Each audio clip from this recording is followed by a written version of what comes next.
Bismillahirrahmanirrahim. Assalamualaikum warahmatullahi wabarakatuh.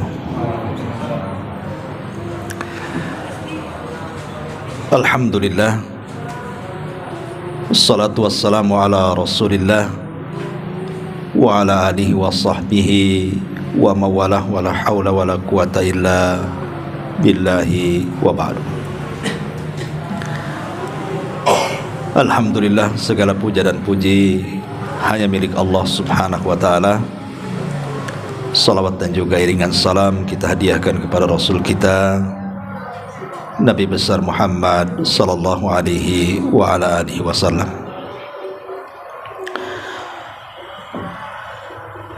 Sebagaimana yang sudah direncanakan, malam ini kajian kita fokus kepada masalah Ramadan.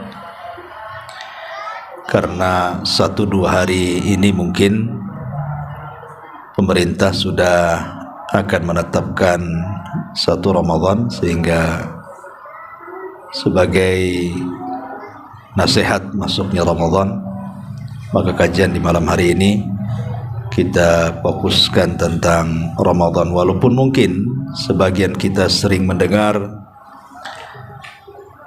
dari saya sendiri atau dari ustadz-ustadz yang lainnya, tetapi fadzakir inna fa'ati dzikra, bahwa setiap peringatan itu pasti ada manfaatnya, karena mengulang-ulang sesuatu yang sudah dipahami itu juga bisa kembali menyegarkan ingatan kita untuk lebih mantap lagi pengetahuan kita dan lebih bisa diingatkan kembali. Salat dan juga salam kita hadiahkan kepada Rasul kita, Nabi kita, Nabi besar Muhammad sallallahu alaihi wa ala alihi wasallam. Ma'asyiral muslimin wal muslimat rahimani wa rahimakumullah. Kita tahu bahwa Ramadan adalah syahru al-intisar. Ramadan itu hakikatnya bulan kemenangan. Kemenangan bagi kita sebagai kaum muslimin akan musuh-musuh yang selama ini berusaha untuk mencelakakan kita. Kita tahu bahwa musuh manusia itu terbagi menjadi 3 musuh, dan 3-tiganya bahaya. Pertama, hawa nafsu. Ini musuh yang paling berat, itu adalah hawa nafsu. Karena hawa nafsu ini tidak bisa dibuang, hanya bisa ditekan. Kemudian yang kedua, asyaitan. Ini juga tak kalah beratnya, musuh kita dari syaitan, yang sejak zaman Nabi Adam alaihi salatu wassalam diciptakan sudah berjanji untuk menyesatkan anak Adam sampai kiamat dibangkitkan. Kemudian yang ketiga, orang-orang kafir, orang-orang musyrik, orang-orang kafir. Mereka tidak akan redha dengan kita sampai kita ikut ajaran mereka. Lah 3 musuh utama ini, dengan izin Allah subhanahu wa ta'ala, di bulan Ramadan bisa kita kalahkan. Makanya Ramadan itu diistilahkan syahrul intisar, bulan kemenangan. Baik, kita akan rinci dari segi mana kita bisa mengalahkan musuh-musuh kita ini. Yang pertama, hawa nafsu. Hawa nafsu ini adalah perkara yang sudah memang Allah tentukan pada setiap manusia itu memiliki hawa nafsu. Dan Allah mengatakan, wa inna nafsa la ammaratun bisu. Hawa nafsu itu senantiasa memerintahkan kita itu untuk melakukan keburukan. Makanya kenapa kemudian kita senantiasa berlindung kepada Allah subhanahu wa ta'ala, jangan sampai kita mengikuti hawa nafsu kita. Karena hawa nafsu inilah yang menjadikan kita tidak tunduk kepada Allah dan Rasulnya. Makanya ada sebuah hadis, walaupun sebagian ulama melemahkan hadis ini, tapi dicantumkan dalam kitab Arba'in Nawawi kalau tidak salah, di mana Rasul mengatakan, tidaklah beriman salah seorang di antara kalian sampai hawa nafsunya mengikuti apa yang aku diperintah dengannya. Artinya menundukkan hawa nafsu supaya mengikuti syariat, gitu maksudnya. Karena memang menundukkan hawa nafsu itu bukan perkara mudah, tapi sulit sekali. Karena sulitnya menundukkan hawa nafsu, sampai-sampai kita disuruh berlindung dalam surah yang sangat pendek yang pernah kita bahas di sini, Suratun Nas. Qul a'udzu birabbin nas. Kemudian min syarri, qul a'udzu birabbin nas, malikin nas, ilahin nas, min syarri waswasil khannas alladzi waswisu fi sudurin nas minal jinnati wan nas. Sampai kita berlindung dari 3 nama Allah karena bahayanya hawa nafsu. Lah Imam Ibnul Qayyim rahimahullahu taala ketika menyebutkan tentang hawa nafsu. Hawa nafsu ini melahirkan syahwat. Lain dengan syaitan. Kalau syaitan itu melahirkan syubhat. Apa bedanya syahwat dengan syubhat itu? Sudah sering saya katakan untuk mempermudah definisi. Nabiullah Adam alaihi salatu wassalam turun dari sorga itu disebabkan dosa syahwat. Tapi iblis diusir dari sorga itu disebabkan dosa syubhat. Ketika Nabi Adam alaihi salatu wassalam diperintahkan Allah untuk menikmati segala sesuatu yang ada di sorga, maka Allah katakan wala taqraba hadhihi syajarah, jangan kau dekat-dekat satu pohon ini. Semua pohon di sorga silahkan kau nikmati buahnya, tapi tolong pohon ini jangan didekati. Sebab kalau dekat nanti penasaran, kalau penasaran pengen pula kan itu. Tetapi kemudian dengan kepiawaian iblis akhirnya memberikan was-was kepada Adam. Lambat laun Adam terkena was-was iblis. Akhirnya mulai mendekati pohon itu. Kemudian penasaran, akhirnya memakan. Dan sebab memakan itulah Adam diusir dari surga. Makan itu syahwat, disebut syahwat perut. Di antara syahwat perut ya makan, minum, itulah syahwat. Lah sebab itulah Adam diturunkan dari sorga. Berarti dosa Adam itu karena syahwat, mengikuti syahwat perutnya. Kata Allah jangan makan, malah makan. Nah, itu ya. Berarti Adam itu turun dari sorga disebabkan dosa syahwat. Beda dengan iblis. Kalau iblis diusir dari sorga bukan syahwat, karena iblis tidak memakan buah larangan, dia yang nyuruh makan.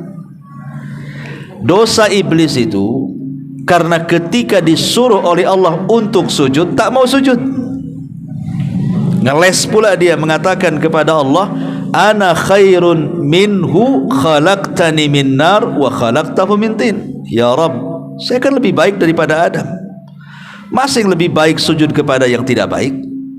Saya diciptakan dari api, dan api lebih dekat dengan cahaya. Artinya aku dekat dengan malaikat, tapi tanah jauh dengan cahaya. Berarti aku lebih baik dibandingkan Adam secara ciptaan, karena kau ciptakan aku dari api, dan api dekat dengan cahaya. Artinya kami dekat dengan malaikat, beda dengan Adam. Itu syubhat kepala iblis, mengatakan api lebih baik dibandingkan tanah. Nina syubhat kan gitu. Syubhat itu kerancauan dalam otak gitu ya. Padahal belum tentu api itu lebih baik dibandingkan tanah. Justru sebaliknya, tanah itu lebih baik dibandingkan api kan. Kita lihat bumi ini tanah. Di atas bumi ini terbangun masjid-masjid, rumah-rumah, kehidupan manusia, tumbuh-tumbuhan bisa tumbuh di atas tanah. Lah api ini apa kerjanya kalau nggak bakar-bakar? Bakar sampah kan itu ya. Api cuma bakar aja, nggak ada lagi. Bangun rumah di atas api terbakar ya. Manusia jalan di atas api terbakar, nggak ada lagi. Fungsi api itu cuma bakar-bakar aja. Tapi iblis karena syubhat di kepalanya, dia rancau, dikiranya api lebih baik padahal tanah lebih baik. Itu disebut syubhat namanya. Karena dia ada syubhat di kepalanya, tidak mau sujud. Akhirnya sebab tidak mau sujud itulah Allah mengatakan fakhruj minha fa innaka rajim. Keluar kau dari surga, kau terkutuk. Gitu ya. Berarti dari sini kita bisa membedakan mana syahwat, mana syubhat. Dosa Adam syahwat, dosa iblis syubhat. Dosa Adam syahwat karena timbul dari hawa nafsu. Dosa iblis syubhat karena dari otaknya si iblis ini. Makanya bahaya dosa syubhat dan syahwat ini. Kenapa? Kalau syubhat merusak agama, kalau syahwat merusak akhlak. Ya. Sekali lagi, kalau syubhat itu merusak agama dan keyakinan kita, kalau syahwat itu merusak akhlak. Makanya lihat orang-orang yang melakukan penyimpangan dalam Islam itu, dari kalangan ahli bidah dan yang lainnya, itu karena ada syubhat di kepalanya, merasa ini adalah baik, padahal tidak ada contohnya kan. Itu disebut syubhat. Ini kan baik, ini kan baik, ini kan baik. Betul, tidak semua yang baik itu benar, tapi semua yang benar itu pasti baik. Itu maksudnya. Lain dengan orang syahwat, itu merusak akhlak. Karena kalau orang kemudian mengikuti syahwatnya, syahwat perutnya, syahwat kemaluannya, syahwat pandangannya, akan rusak akhlaknya tuh. Jadi pezina, pencuri, pemabuk dan begitu seterusnya kan itu. Lah, di antara puncak syahwat itu, kata Imam Ibnul Qayyim rahimahullahu ta'ala, itu ada 4. Puncak daripada syahwat manusia itu ada 4. Inilah yang menghalangi manusia dari ketaatan kepada Allah, dari ibadah kepada Allah Azza wa Jalla. Pertama, fudulul kalam, banyak ngomong. Orang banyak ngomong itu hakikatnya sedang mengikuti syahwat mulutnya. Kalau orang banyak ngomong, bahasa kasarnya mulutnya mulut ember atau mulut baskom gitu ya. Kan istilahnya itu ember itu. Maksudnya bukan ember orang, yang mulutnya mulut ember maksudnya. Ngomong aja nggak jelas, cerewet gitu ya. Kadang-kadang ketika orang banyak ngomong, ikhwan, tak sadar kadang-kadang omongannya ini entah nyakiti orang, entah ghibah, entah namimah, entah macam-macam orang ngomong tuh. Makanya dalam Islam itu kita dilarang untuk banyak ngomong. Kata Rasul, falyakul khairan aw liyasmut. Ucapkan kalimat yang santun, kalau tidak bisa diam. Disuruh diam kita, kalau bisa ngomong silahkan, tapi yang santun. Tapi kalau tidak bisa ngomong santun, diam sajalah, itu lebih selamat.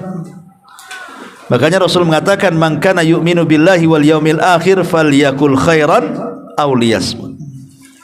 Ucapkan yang santun, kalau tidak bisa diam. Kemudian yang kedua, fudulu at-ta'am, banyak makan, banyak minum. Itu juga termasuk syahwat yang paling bahaya. Karena kalau orang terlampau banyak makan, banyak minum, orang itu dibawa malas. Malas-malasnya. Antum tahu ular sawah? Kalau habis makan ngapain ular sawah itu? Tidur dia kan itu ya.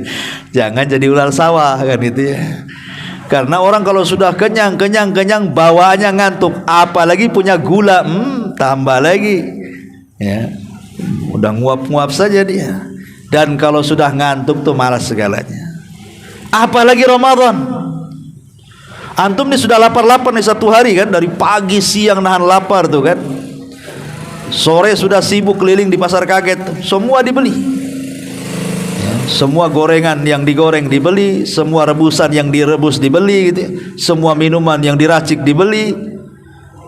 Kemudian waktu buka semua dihantam. Itu alamat tuh tarawihnya malas. Jangankan tarawih, maghrib saja malas. Apalagi yang namboh habis isya nambah nambah lagi nih. Habis nambah lagi tarawih, nggak jadi, nguap-nguap antum. Yang disalahkan imam, panjangan katanya. Bukan kepanjangan, antum yang ngantuk kan gitu ya. Enak kali imam disalahkan itu. Sebab kalau bawaan lapar itu semangat ya. Semangat segalanya kalau orang lapar itu. Ya, itu Ramadan kalau udah banyak makan, banyak minum udah masalah tuh. Makanya itu bagian daripada syahwat yang menghalangi orang ibadah itu, karena terlampau banyak makan, terlampau banyak minum. Apalagi sampai tidak disaring makan minumnya, entah yang halal, entah yang haram, main masuk aja. Ya. Kemudian yang ketiga, kathratun naum, banyak tidur. Banyak tidur itu bahaya, karena banyak tidur itu belum tentu orang itu bisa menyegarkan badan, tidak tentu. Coba lihat hadis Nabi SAW. Ketika Nabi SAW bicara tentang orang yang tidur malam, setan itu kan datang, kemudian mengikat tengkunya 3 ikatan. Setiap diikat, setan akan mengatakan, tidurlah, malam masih panjang. Kata Nabi SAW, kalau dia terbangun sebelum subuh, kemudian berdoa, doa selepas tidur, maka hilang 1 ikatan. Kalau dia wudu, hilang 2 ikatan. Kalau dia solat, hilang 3 ikatan. Dan pagi harinya, kata Rasulullah, menjadi thayyibun nafsi, nasyatun thayyibun nafsi, sara nasyatan thayyiban nafsi. Kata Nabi SAW, maka dia menjadi orang yang paling semangat di pagi harinya, dan jiwanya akan tenang, akan baik. Tidak ada masalah yang menjadikan dia rungsek pikirannya. Padahal kurang tidur tuh. Kalau antum bangun jam 3:30 atau jam 3, maknanya kan kurang tidur. Tetapi walaupun kurang tidur, karena kita sudah melepaskan ikatan setan, makanya di pagi hari orang yang malamnya tahajud itu, pasti di pagi hari dia akan semangat hidupnya. Padahal kurang tidur tuh. Tapi ada yang kemudian sudah malam tidur sampai subuh lanjut lagi tidur sampai jam 10, itu bangun tuh lemes semua, ikhwan. Coba saja, orang kalau banyak tidur itu bukan makin semangat itu ya, makin stres, makin pegal semuanya. Karena memang tidur itu bagian daripada syahwat. Orang yang banyak tidur itu akan banyak hal-hal yang ditinggalkan, yang harusnya dia lakukan karena tidur banyak ditinggalkan. Karena tidur kan kita tidak tahu berapa jam tuh. Pamannya tidur ini 4 jam nih, yang harusnya 4 jam ketika antum terjaga, bisa baca Quran, bisa zikir, bisa apa. Tapi karena tidur ya lewat semuanya tuh. Jangankan urusan ibadah, urusan dunia saja bisa lewat gara-gara tidur itu. Makanya banyak tidur itu bagian daripada syahwat. Kemudian apalagi kathratus suhbah, terlampau banyak bergaul, ya, jalan sana, janjian di sini, rapat di sana, nongkrong di sana, nongkrong di sini. Habislah waktu itu hanya untuk nongkrong, ngobrol sana sini. Itu ngikuti syahwat, dan semua akan ditanya soal waktu yang dihabiskan itu. Lah, saya ingin katakan bahwa puncak atau 4 puncak syahwat ini, kata Imam Abdul Qayyim rahimahullahu taala, itu bisa dikalahkan dengan puasa. Karena orang yang puasa itu malas ngomong. Kalau ada orang puasa banyak ngomong, curiga ini, jangan-jangan dia minum tuh. Jangan-jangan dia minum. Karena umumnya orang puasa itu banyak diam. Orang puasa itu, sales pun minta cuti kalau Ramadan, takut batal. Jadwal ustad aja dikurangi kalau siang. Kan itu karena haus. Ya, sempat lupa ustad itu ada aqua di depan, disantap dia. Kan itu.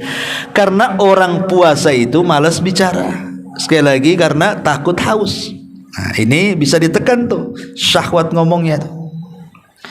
Kemudian yang kedua, banyak makan, banyak minum. Orang puasa tidak mungkin makan, nggak mungkin minum.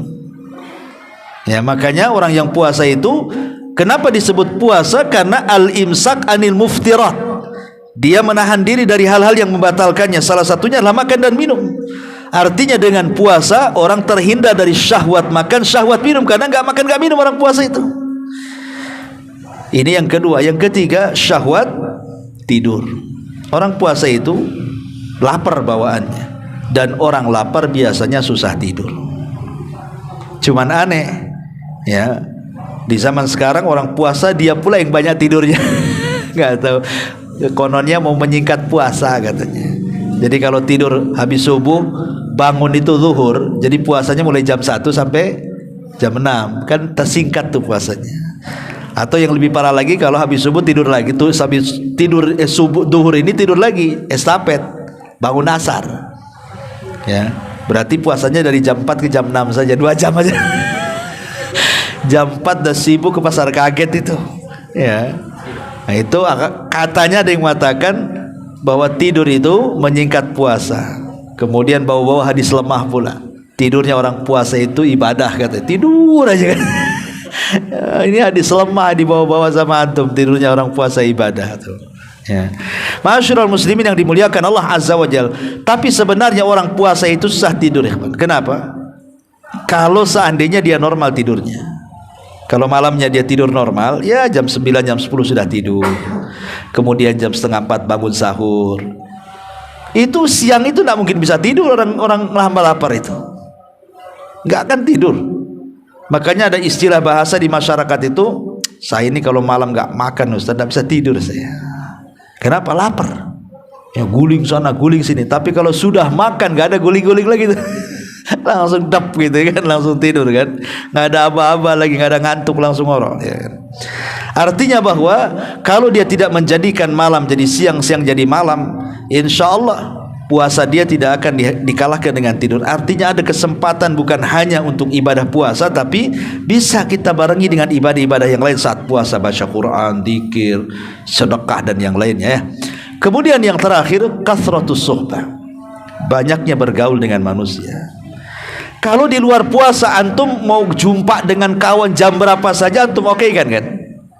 Oh jam 11 ketemu di warung A, siap. Jam 1 ketemu di warung B, siap. Jam 4 ketemu di warung ini, siap.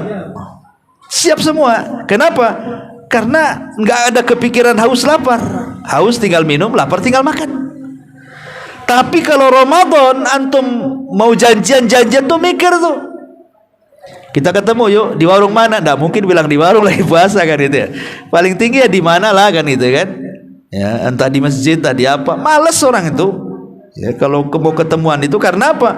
Karena kalau apalagi panas-panas siang-siang mau keluar itu kan males orang itu. Ya kalau hujan enak lah mendung. Kalau pas panas-panas diajak keluar itu paling males. Males lah. Nanti aja lah, nanti malam aja kita ketemu. Kan biasa orang kayak gitu kan.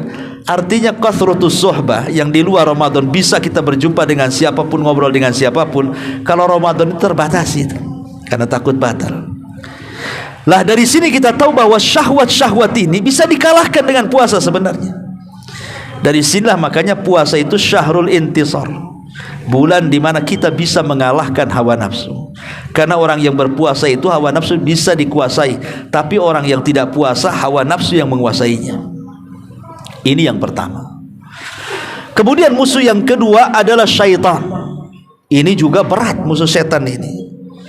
Karena sejak diciptakan Adam alaihi salam, kemudian setan tidak mau sujud kepada Adam, akhirnya Allah kutuk. Sejak itulah permusuhan Adam. Artinya setan sudah menabuh generang perangnya itu sejak itu sampai kiamat. Makanya setiap bayi yang lahir itu ditusuk tuh sama setan itu lambung kirinya, seolah-olah mengatakan saya musuhmu loh kan itu. Makanya kata Nabi SAW, tidak ada bayi dilahirkan kecuali menangis. Kenapa bayi menangis coba? Itu karena ditusuk lambungnya itu sama setan. Tapi tidak memadaratkan bayi. Itu hanya setan memberi tanda saja, sinyal bahwa ngasih tahu bayi, akulah musuhmu, gitu maksudnya. Sambil ditusuk, aku musuhmu. Nangis dia. Ya. Makanya dari bayi saja setan tuh udah mulai itu buat gara-gara tuh. Udah mulai nusuk-nusuk lambung tuh, supaya tahu bahwa aku musuh dia. Lah, yang namanya setan itu musuh abadi kita. Yang namanya musuh abadi akan seterusnya menyesatkan Bani Adam. Bahkan ikhwatul, lihat bagaimana sumpahnya iblis di hadapan Allah. Coba dia mengatakan apa? Wa bi izzatika la ughwiyannakum ajmain. Bi izzatika la ughwiyannakum ajmain. Demi kemuliaanmu ya Rabb, akan kusesatkan semua anak Adam. Target iblis itu bukan 1-2 orang, semua anak Adam kalau bisa sesat. Nah, itulah targetnya. Ya. Bukan iblis mengatakan akan kusesatkan 10 orang saja. Enggak. Semua, bayangkan, itu sumpahnya iblis loh. Targetnya kalau bisa semua anak Adam. Tercapai 99% tercapai. Bukan 10%, 99% tercapai. Berdasarkan hadis Nabi SAW ketika Allah memanggil Nabi Adam, ya Adam akhrij bi'than nar, wahai Adam, keluarkan dari utusanmu, dari keturunanmu utusan-utusan neraka. Wahai Adam, keluarkan dari anak turunanmu yang merupakan utusan-utusan neraka, katanya. Adam heran, maksudnya apa? Wa ma bi'tsan nar, apa utusan-utusan neraka itu wahai Rabb? Kata Allah, keluarkan dari turunanmu, dari 1000 orang 999 masukkan ke neraka, 1 masukkan ke surga. Lihat, kata Allah kepada Adam, keluarkan dari turunanmu, dari setiap 1000 orang 999 masukkan ke neraka, 1 masukkan ke surga. Jadi bandingan penduduk neraka dengan surga itu, dari umat, dari turunan Adam alaihi salam itu, dari 1000 orang, yang 1 saja masuk surga, 999 itu masuk neraka. Kenapa bisa masuk neraka? Artinya target iblis itu tercapai kan, 99% kan? Karena inti tujuan iblis itu memasukkan orang-orang Bani Adam ke neraka jadi pengikut dia. Dan ada yang mengatakan bahwa hadis ini bicara tentang Ya'juj wa Ma'juj. Dari 1000 orang 999 Ya'juj dan Ma'juj masuk neraka, dan 1 dari kalian masuk surga. Artinya bahwa iblis itu akan terus melancarkan dengan berbagai macam upaya dan dengan berbagai macam cara menyesatkan Bani Adam. Dari mulai disuruh syirik, menyekutukan Allah. Kalau tidak bisa, turun dari syirik ke bid'ah. Kalau tidak bisa bid'ah, turun ke melakukan dosa besar. Kalau tidak bisa melakukan dosa besar, turun ke melakukan dosa kecil. Kalau tidak bisa juga disuruh dosa kecil, maka iblis akan menyuruh untuk menyibukkan dengan perkara-perkara mubah supaya lupa dari ibadah. Kalau tidak bisa juga disuruhnya ibadah, tetapi disuruh meninggalkan yang afdol, melakukan yang tidak afdol. Coba bayangkan tuh, itu namanya khutuwat namanya ya, langkah-langkah setan itu menggoda Bani Adam itu, mulai dari syirik, di bawahnya bid'ah, di bawahnya dosa besar, di bawahnya dosa kecil, di bawahnya perkara-perkara mubah, di bawahnya perkara afdol ditinggalkan, perkara yang tidak afdol dilakukan. Luar biasa kan? Ini namanya khutuwat, khutuwat syaitan itu, langkah setapak, gimana caranya anak Adam ini sesat. Lah iblis itu yang sedemikian luar biasanya untuk menggoda Bani Adam, di bulan Ramadan bisa kita kalahkan. Bisa kita kalahkan. Kenapa? Karena semata-mata masuk hari pertama Ramadan saja, malam pertama malam Ramadan, apa kata Rasulullah? Idza ja'akum Ramadan futihat abwabu al-jannah wa ghuliqat abwabu niran wa sufidati syaitan. Apabila datang kepada kalian bulan Ramadan, dibuka pintu sorga, ditutup pintu neraka, setan pula diborgol, diikat. Baik secara hakikat diikat atau secara majas. Maksudnya secara hakikatnya memang betul-betul diikat gitu ya, atau secara majas, saking banyaknya orang yang beramal soleh, kikuk setan tidak bisa goda lagi. Tapi makna dua-duanya disesuaikan para ulama. Dengan demikian apa? Dengan datangnya bulan Ramadan, setan itu sudah terkalahkan karena sudah terikat dengan sendirinya. Ditambah-tambah, Ramadan itu syahrul Quran, bulannya Al-Quran, dan setan itu paling tidak suka dengan Quran. Makanya Rasul mengatakan, apabila anda membaca surah Al-Baqarah di rumah, setan akan lari itu dari rumah kita. Hanya semata-mata baca surah Al-Baqarah, setan lari. Ditambah-tambah orang yang membaca surah Al-Baqarah itu dia berpuasa, karena puasa itu menekan darah ya. Tapi orang yang tidak berpuasa, tekanan darah tingginya dia akan lancar. Tapi kalau orang berpuasa, darah akan tertekan tuh, karena darah itu ada hubung kait dengan makan dan minum. Kalau orang makan kan terpompa jantungnya sehingga lancar gitu ya, tekanan darahnya tinggi. Tapi kalau puasa ini melemah tekanannya, dan setan itu masuk dari jalan darah manusia. Ketika dia puasa tertekan tuh setan di situ. Ya. Jadi setan itu bisa dikalahkan dengan cara baca Quran di bulan Ramadan, dengan cara apa? Dengan cara berpuasa.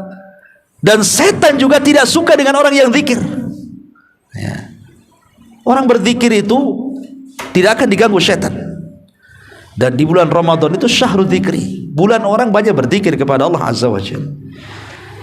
Jadi setan bisa dilawan, apalagi sekali lagi dengan Ramadan sendiri setan sudah diikat. Makanya sering saya katakan, antum kalau kelahi, yang satu musuhnya diikat di tiang listrik, yang satu pula liar tadi ikat. Kemudian antum suruh mukul, kira-kira mana yang antum senang mukul tuh? Yang di tiang listrik lah antum senang mukul yang diikat. Artinya musuh yang diikat itu lebih mudah dilawan dibandingkan musuh yang tidak terikat. Lah setan itu terikat di bulan Ramadan sehingga mudah untuk dilawan. Dari sini kita tahu bahwa Ramadan bisa kita kalahkan syaitan. Ini yang kedua. Yang ketiga, musuh yang terberat juga selain hawa nafsu syaitan adalah orang-orang kafir. Karena orang-orang kafir itu wali-wali setan yang ada di bumi. Mereka adalah corong-corongnya setan yang ada di bumi. Makanya Allah mengatakan, lan tardha anka wa lan tardha ankal yahudu wa lan nasara hatta tattabi'a millatahum. Tidak akan redha selamanya orang Yahudi dan Nasrani sampai kalian ikut agama mereka. Makanya dengan berbagai macam cara dan upaya orang kafir itu menyerang kaum muslimin dari berbagai macam arah. Tetapi Ramadan bisa kita kalahkan mereka. Kita lihat sejarah sedikit. Di dalam surah An-Nasr, harusnya malam ini memang membahas surah An-Nasr, ya kan, kemarin surah Al-Masad. Setelah Al-Masad kan An-Nasr, ya nggak apa-apa. Ya, malam ini sekalian baca tafsir An-Nasr. Allah mengatakan, idza jaa nasrullahi wal fath. Apabila datang nasrullah, kemenangan Allah, wal fath, dan fathu Mekah. Lah fathu Mekah ini kan bagian daripada kemenangan perang. Kenapa disebut lagi? Kenapa disendirikan? Bukankah fathu Mekah itu bagian daripada kemenangan? Kan cukup idza jaa nasrullah titik sampai di sini, termasuk fathu Mekah di dalamnya kan? Kenapa mesti diulang? Ya, bukankah fathu Mekah juga bagian kemenangan? Karena fathu Mekah ini memang kemenangan dalam perang, tapi fathu Mekah ini adalah kemenangan yang sangat besar. Sampai Allah mengatakan, inna fatahna laka fathan mubina. Ini kemenangan yang nyata, kemenangan yang agung. Itu adalah ketika pembebasan fathu Mekah. Kapan terjadinya fathu Mekah itu? Terjadinya fathu Mekah itu di bulan Ramadan. Jadi ketika Nabi SAW hendak umrah, yang disebut dengan umrah Hudaybiyah namanya, itu umrah perdana Nabi. Udah lama nggak ke Mekah, pengen umrah, berangkat Nabi. Sampai di Mekah tidak boleh masuk. Akhirnya diancam kalau masuk perang kita. Maka Rasulullah SAW karena memang datang bukan untuk perang, ya tidak membawa pasukan banyak dan tidak membawa peralatan perang yang cukup memadai. Makanya Rasul mengalah dan coba melobi, diutusnya Utsman ibn Affan supaya melobi bahwa kedatangan mereka bukan perang, kedatangan mereka ingin umrah. Tapi akhirnya Utsman pun disembunyikan dan diisukan Utsman dibunuh. Padahal tidak dibunuh, cuma diisukan Utsman terbunuh. Maka Nabi SAW kemudian membaiat semua pasukan umrah itu yang disebut dengan Bai'atu Ridwan. Bai'ah Aqabah, Bai'atu Ridwan, bai'ah di bawah pohon atas darah Utsman bin Affan. Tetapi kemudian tidak terjadi perang sih, berakhir dengan perjanjian Hudaybiyah. Walaupun bulir-bulirnya kesepakatannya merugikan kaum muslimin, tetapi Rasul melihat ke depan, bukan melihat hari itu. Sehingga ketika perjanjian Hudaybiyah kan diantara bulir kesepakatannya untuk tidak saling menyerang selama 10 tahun. Quraisy tidak boleh menyerang Nabi, Nabi juga tidak boleh menyerang Quraisy. Ya, baik yang dagang ke Syam atau yang pulang dari Syam tidak boleh diserang. Akhirnya Rasul punya kesempatan untuk berdakwah, mengirim surat ke negara-negara seperti mengirim surat ke Kisra, ke Kaisar, ke Najasyi, ngajak kabilah-kabilah sekitar Madinah beriman kan. Ada kesempatan karena sudah tidak disibukkan lagi melawan orang-orang Quraisy. Lah masalahnya dalam kesepakatan itu ada kalimat siapapun yang bergabung dari kabilah-kabilah Arab silahkan, mau gabung sama Rasul silahkan, mau gabung sama orang-orang Quraisy silahkan. Lah kebetulan ada dua kabilah yang sejak jahiliyah itu bertengkar, berselisih, namanya kabilah Khuza'ah dan Bakar. Kabilah Bakar ikut Quraisy, kabilah Khuza'ah ikut Rasulullah. Rupanya dua kabilah ini karena sejak zaman jahiliyah saling perang. Kabilah Bakar ini tiba-tiba melancarkan penyerangan tengah malam, tiba-tiba diserang Khuza'ah oleh Bani Bakar ini. Banyak yang mati. Dan ini sudah menyalahi perjanjian Hudaybiyah. Kan tidak boleh saling nyerang. Kok malah Bani Bakar menyerang Khuza'ah? Makanya orang Khuza'ah ini pimpinannya langsung pergi ke Madinah, ngomong sama Nabi bahwa mereka sudah mengingkari perjanjian Hudaybiyah. Maka Rasul bangkit dan mengatakan, Nusir, kau akan ditolong katanya, tenang saja. Dari situlah maka Rasul menyiapkan pasukan besar, kemudian membawa ke Mekah untuk menyerang Mekah, yang disebut dalam sejarah sebagai Fathu Mekah. Karena orang-orang Mekah sudah berkhianat kepada bulir-bulir perjanjian itu. Akhirnya kemudian diserang sama Nabi. Ketika itu orang-orang Arab menjadi dua kelompok. Kelompok yang pertama siap menghadapi, kelompok yang kedua tidak siap menghadapi.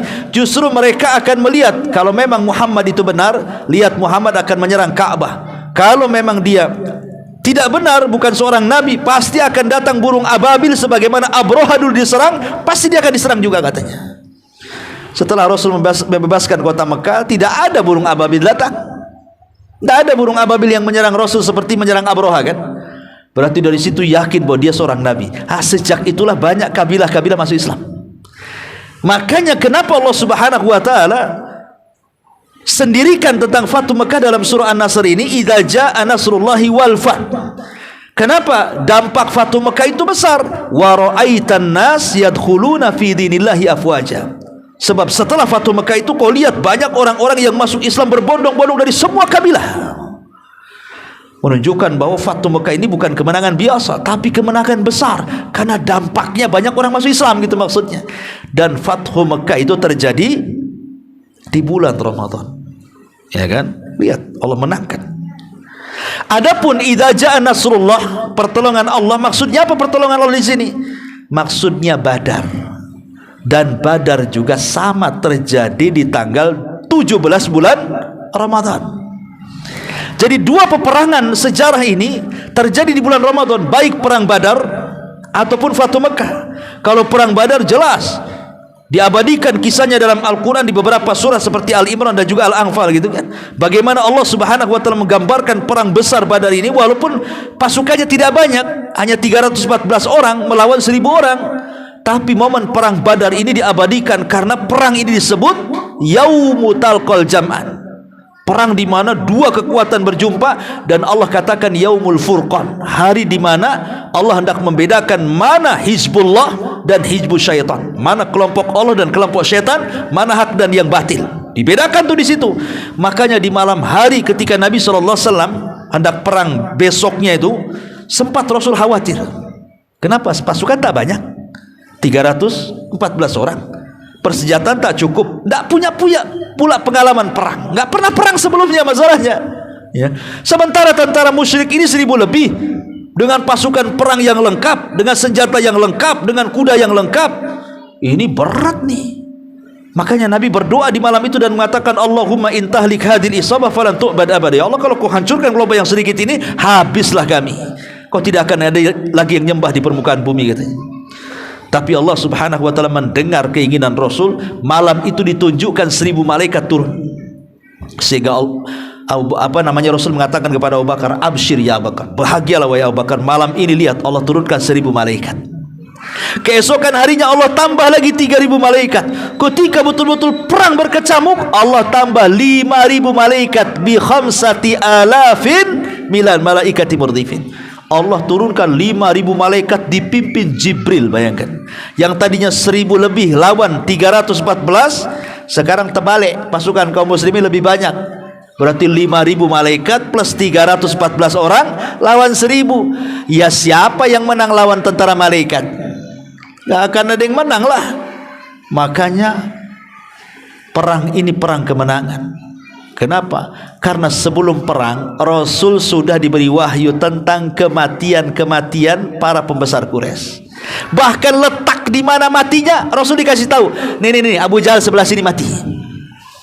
Nih Umayyah sebelah sini. Nih Walid sebelah sini. Nih Uqbah sebelah sini. Ditunjukkan tempat-tempat matinya tuh sebelum terjadi peperangan tuh. Ya, makanya ketika betul-betul terjadi peperangan, betul Abu Jahal sebelah situ matinya. Ini sebelah sini, ini sebelah sini, ini sebelah sini. Subhanallah, apa enggak fenomenal perang Badar itu?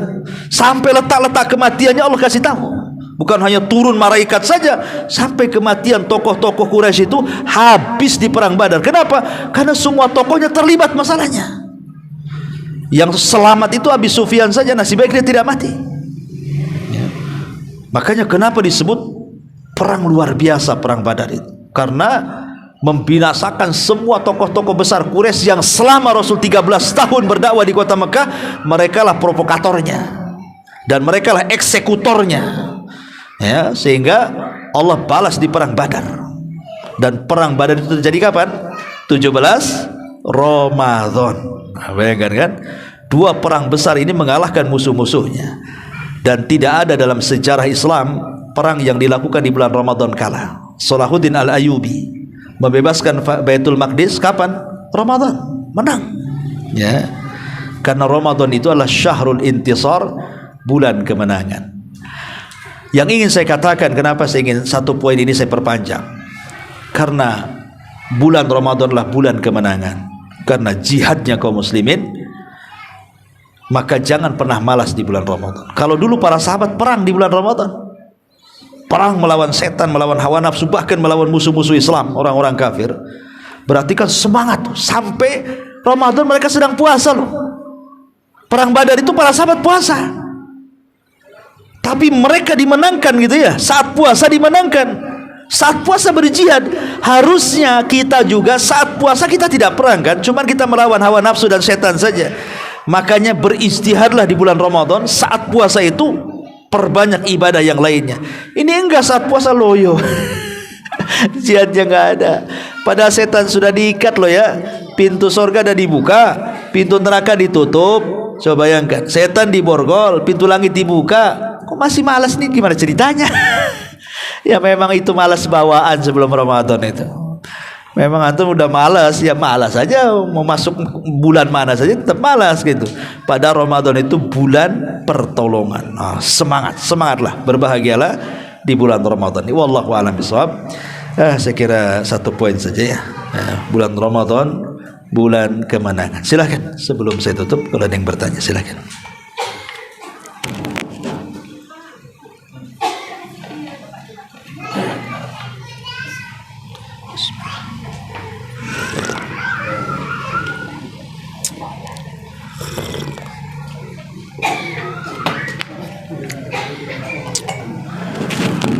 Oke.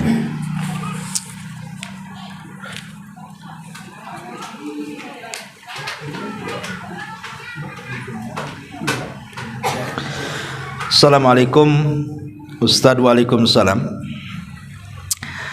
Kalau lagi keadaan hamil, gak sanggup untuk puasa, gimana ya Ustaz untuk membayar puasanya? Apa tetap membayar fidyahnya saja, apa membayar puasanya juga syukran? Iya, sering saya ulang-ulang, kondisi orang hamil dan menyusui ini ada 3 kondisi.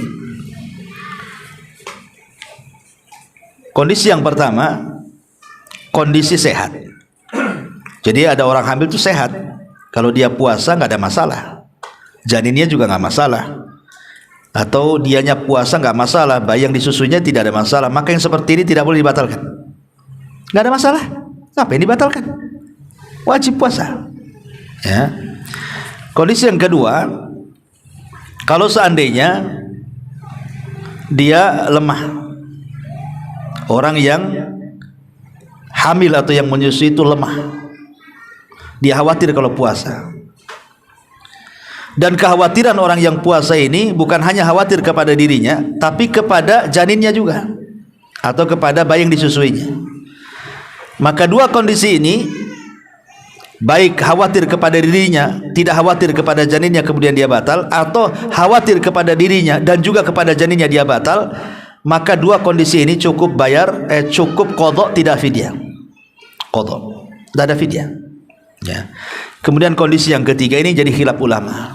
Kalau seandainya orang hamil dan menyusui itu, dia batal bukan karena khawatir kepada dirinya. Dia kalau puasa nggak ada masalah, cuman bayinya bermasalah. Kalau tidak makan bisa kurang air susunya. Kalau tidak makan mungkin takut janinnya masalah. Tapi kalau dianya nggak masalah. Ini yang jadi khilaf para ulama. Ada yang mengatakan dia harus qadha dan fidyah. Qadha karena dirinya membatalkan pada sanggup puasa, fidyah karena khawatir kepada bayinya. Dan ini fatwa Ibnu Abbas dan Ibnu Umar. Kemudian pendapat yang kedua, tidak ada fidyah, yang ada qadha saja. Ya, dan ini pendapat Syekh Utsaimin menukilkan pendapat mazhab Hambali.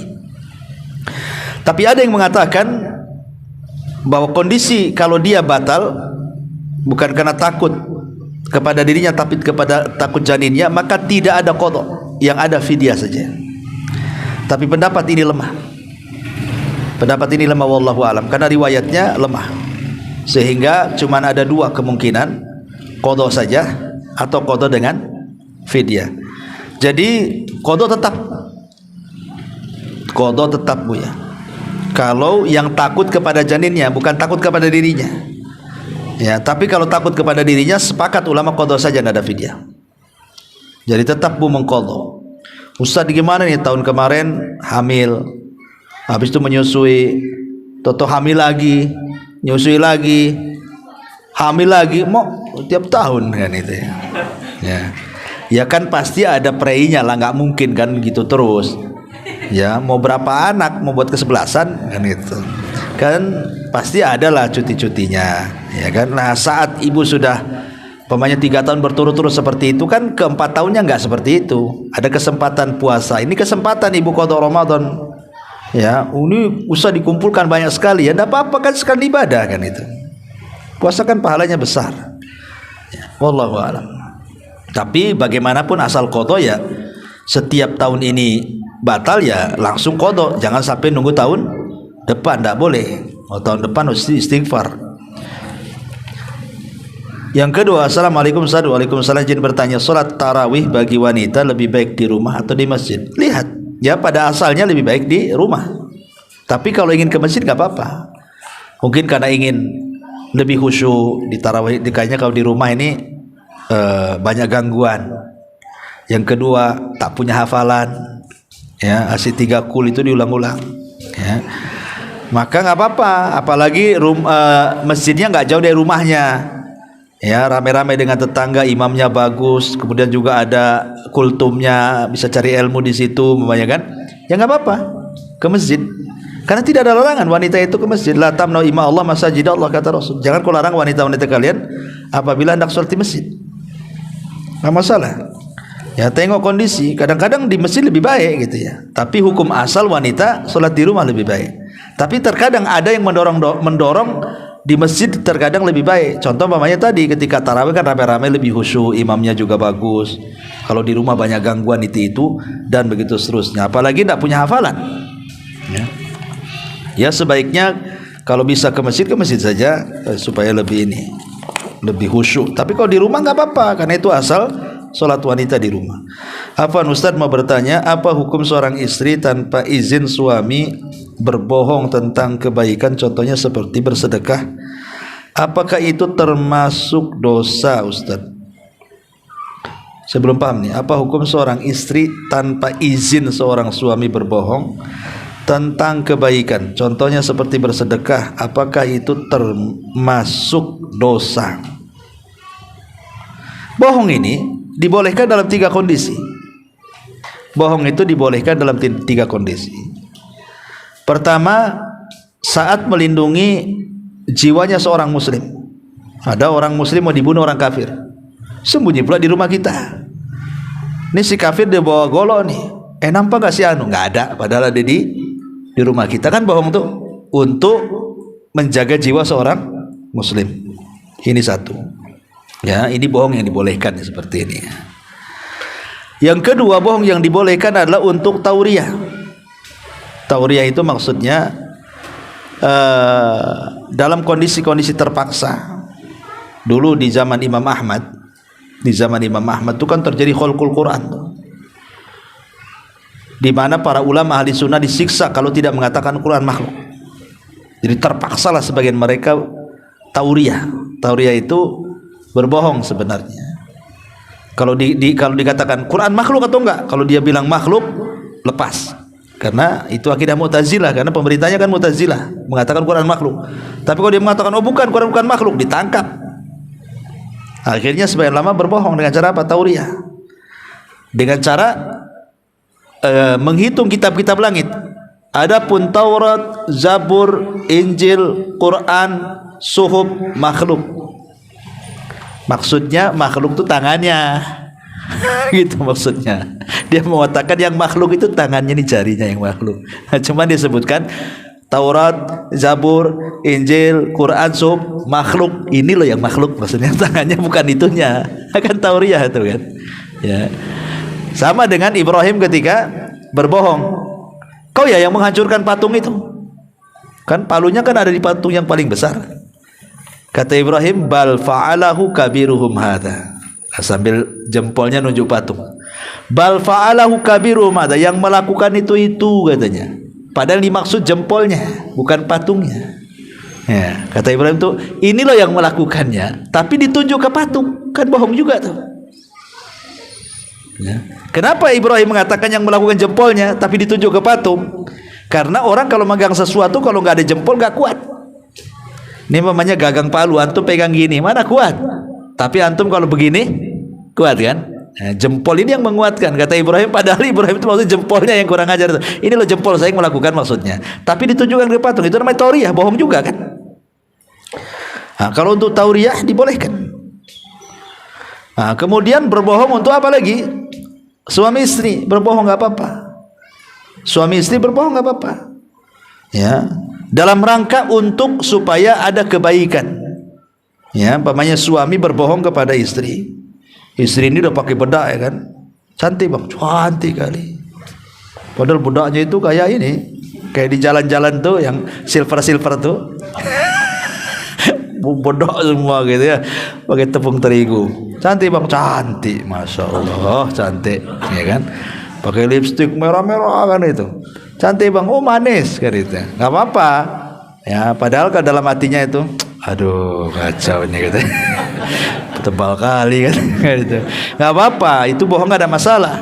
Atau istri masak gitu kan, karena istri antum lagi puasa Senin Kamis. Ya kadang-kadang karena tidak paham, tidak mau mencicipi takut batal. Kebanyakan pelagarannya, namanya orang puasa kan. Kadang asal nyemplung aja tuh bumbu-bumbu itu. Ya suami suruh makan, enak bang, enak. Sayur asam jadi sayur asin. Kok asam jadi asin nih, gimana? Enak gitu. Ya, pas istrinya nggak ada langsung dilempar ke tong sampah. Itu nggak ada masalah. Itu namanya bohong. Ya, hanya untuk menyenangkan saja. Sebab kalau jujur nanti singgung pula kan itu.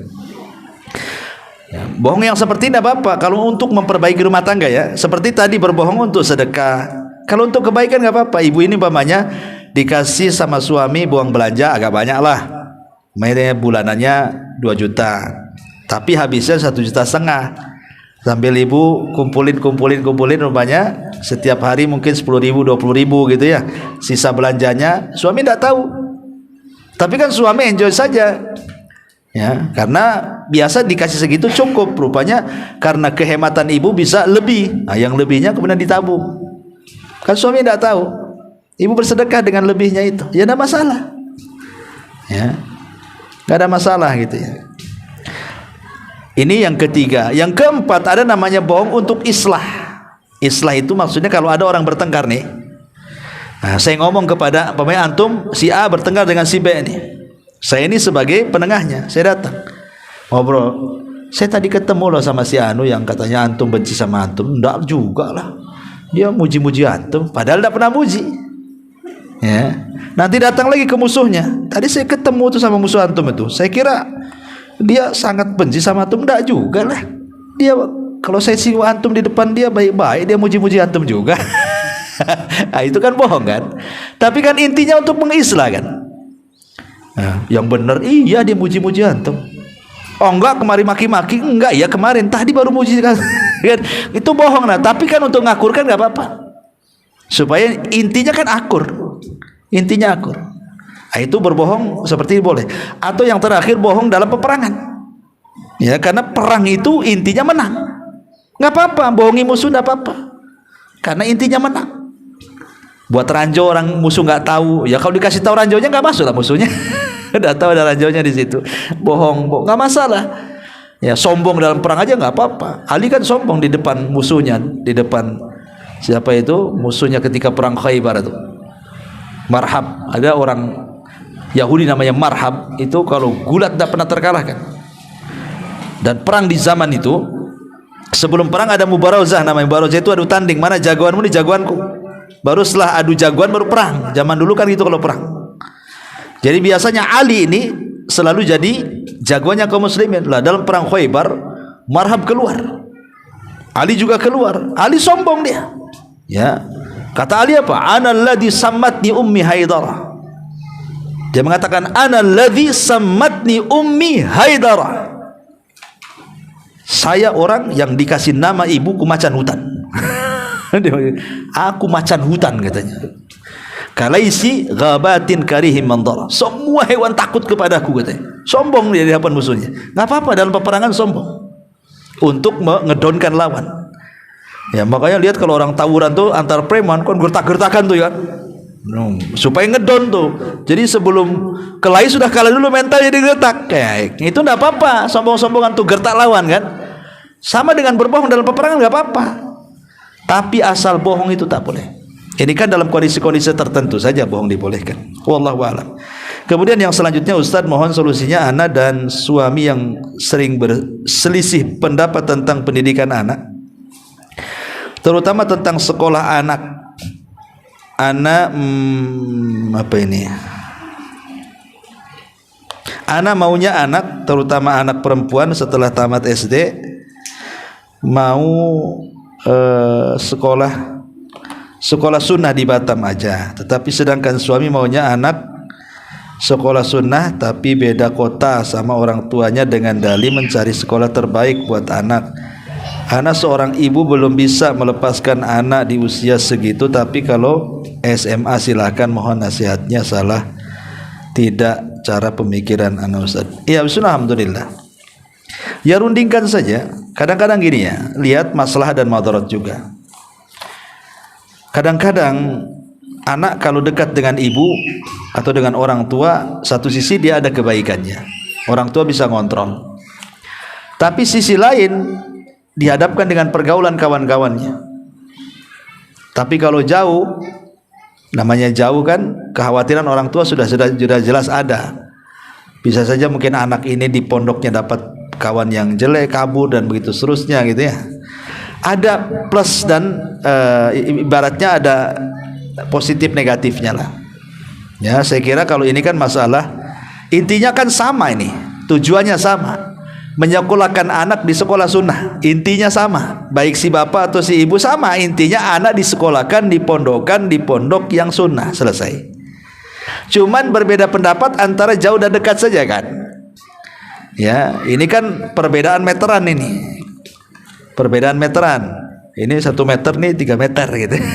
Cuman perbedaan di meteran aja sebenarnya itu. Ya, sebaiknya ya dirundingkan baik-baik, lihat plus minusnya. Ya. Ya kalau ibu sih wajar lah. Kadang-kadang ibu ini lebih ke perasaan. Kalau bapak kan lebih ke akal biasanya kan. Bapak ini kan pandangannya jauh dia, karena akalnya mandang jauh.